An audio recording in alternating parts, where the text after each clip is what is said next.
नमस्कार दोस्तों। आज यह वीडियो है ओलावृष्टि। ओलावृष्टि क्या होता है इसके बारे में आप बेहतर जान सकते हैं।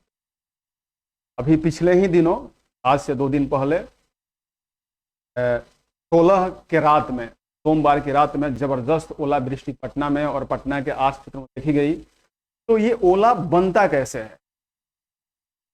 जो वर्षा होता है, पानी का जल वर्षा, वो तो वर्षा सब कुछ समझता है, लेकिन ये आखिर ओला कैसे बनता है इसके बारे में पूरा आप डिटेल जाने।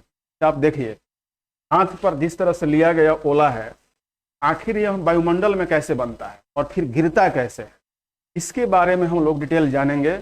इसका शीर्षक हो सकता है ओलावृष्टि। सवाल इससे पूछे जाते हैं और जिस तरह से अब जीएस में सवाल दिए जा रहे हैं, तो ऐसे सवाल ओलावृष्टि से आ सकते हैं। इसका कंसेप्ट ये है ओलावृष्टि का कि देखिए, यहां इस फिगर समझिए आप। इस फिगर में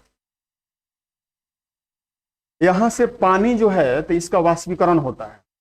जब पानी का वाष्पीकरण होगा तो यहां ऊपर की ओर गया और ऊपर की ओर जाके बादल बन जाता है। बादल में जब संघनन की प्रक्रिया होगी तो ये वर्षा कहां हो जाएगा? नीचे की ओर होना शुरू हो जाएगा। यहां तक आप समझते हैं। लेकिन अब आप ये समझिए कि ओला मतलब कि बर्फ बनने के लिए तापमान 0 से कम होना चाहिए। ये जो वृष्टि हो रही है, टेम्परेचर 0 से प्लस है, यहाँ पे माने 0 से प्लस है, आगे की ओर है, इसलिए यहाँ पानी जम नहीं रहा है। बहुत ही सिंपल फेज है।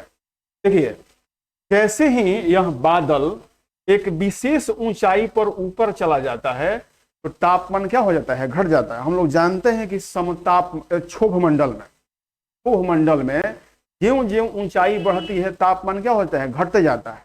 और हम लोग जानते हैं कि 165 मीटर की ऊंचाई पर तापमान 1 डिग्री से कम हो जाता है और 1000 मीटर की ऊंचाई पर लगभग तापमान 6 डिग्री सेल्सियस की कमी आ जाती है।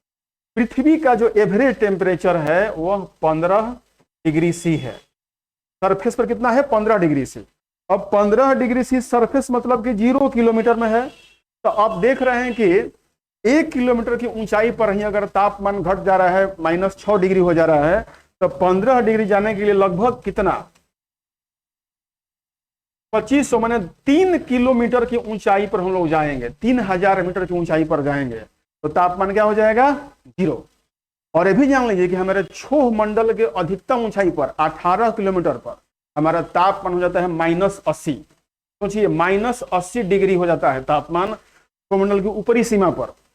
तो हम लोग को तो बर्फ बनाने के लिए सिर्फ तापमान चाहिए 0 डिग्री या उससे कम।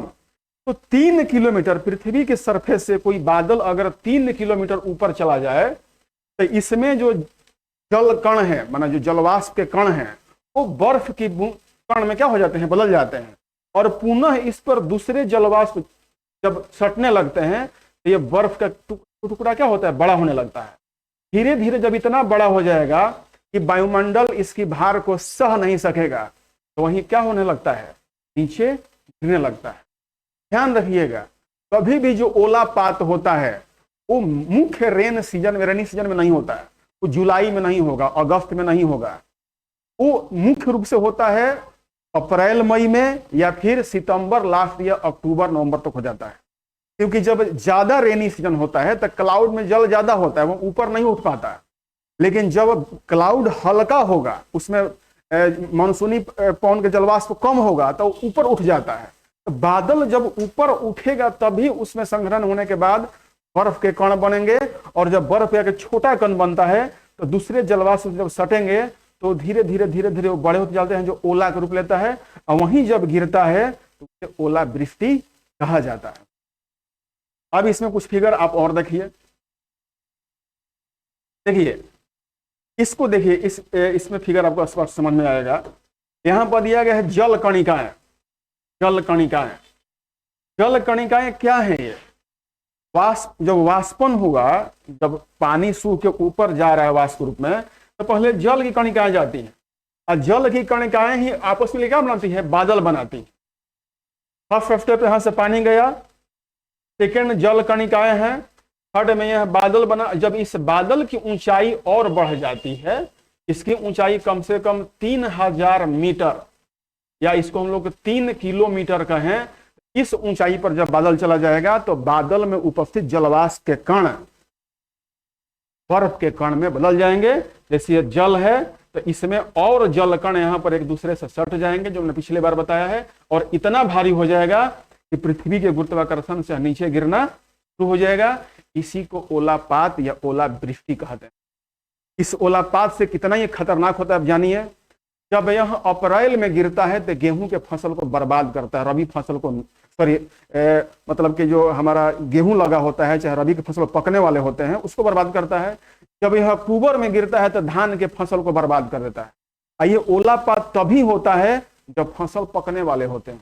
आप जान लीजिए कभी धान के फसल में लगभग सभी जगह फल हो गए हैं, और जो सोमवार की रात, मतलब कि 16 तारीख की रात में जो ओलापात हुआ है उससे कितना नुकसान हुआ होगा। तो ओलापात एक बहुत ही भयावह प्राकृतिक आपदा इसको कह सकते हैं, लेकिन आपदा इसलिए कि जब आपके फसलों पर गिरता है तो फसल को चौपट कर सकता है, बर्बाद कर सकता है, और भूखमरी बढ़ सकती है। गाँव में जब छप्पर के घर हुआ करते थे तो छप्पर पूरा बर्बाद हो जाते थे। ऐसे भी कई तरह से लोग टेंट लगाते हैं, प्लास्टिक लगाते हैं, चाहे जहाँ पर पौधे वाले नर्सरी लगाए जाते हैं वहां पर सब मैट लगाया जाता है, वो सब फट जाते हैं। तो ओलापात केवल बर्बादी है, इससे फायदा लगभग 0 है, बर्बाद करता है। तो आप समझ गए होंगे कि ओलापात क्या है। तो ओलापात एक बार फिर एक लाइन बताता हूं कि ओलापात का मतलब कि जब बादल लगभग 3 किलोमीटर की ऊंचाई पर चली जाएगी, वहां तापमान हिमांक से नीचे माना 0 डिग्री से कम हो जाएगा, तो जल की बूंदे या जलवाष्प कण जब बर्फ के कण बदल जाएंगे और दूसरे और कण उसमें जब चिपकते चले जाएंगे तो वहां बड़ा रूप ले लेगा। आप जब भी बर्फ ओला गिरता हुआ देखे होंगे तो बिल्कुल चिकना नहीं होता है, वो लगता है कि कई बूंदों को सट कर मिलने से बना हुआ है। उसी को हम लोग क्या कहते हैं, ओलापात कहते हैं। इससे कुछ फिगर आप और देख लीजिए ओलापात का। देखिए ये हाथ पर है ओला, देखिए ये फसल पर, ये जमीन पर गिरा हुआ है, जमीन पर गिरा हुआ ये बड़े बड़े ओले हैं। एक बार मैं भी चक्कर में पड़ा था, मेरा छाता फट गया था और सिर भी चोट लगा था। तो इतने बड़े बड़े ओले जब गिरते हैं तो सोचिए कि वो फसल को क्या करेगा, और गांव में जो पहले छप्पर के घर हुआ करते थे वो क्या होगा, या जो खेती में जो नर्सरी लगाया गया तो उनका मैट का क्या हाल होगा।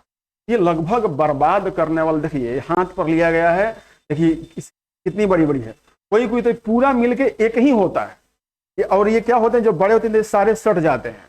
ये ओलापात है।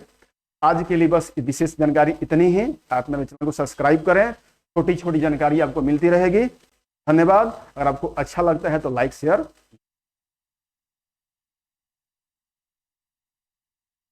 ठीक है वीडियो।